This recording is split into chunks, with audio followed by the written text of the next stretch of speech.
This is a kinkajou, a kind of fruit-eating raccoon. The kinkajous drink so greedily that they get pollen all over their faces.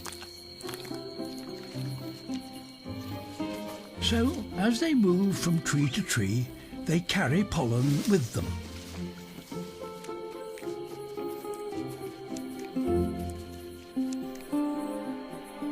But the balsa leaves little to chance.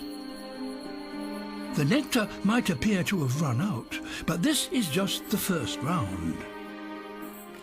Now the balsa refills its flowers, enticing the kinkajous back to repeat the process 7 times a night.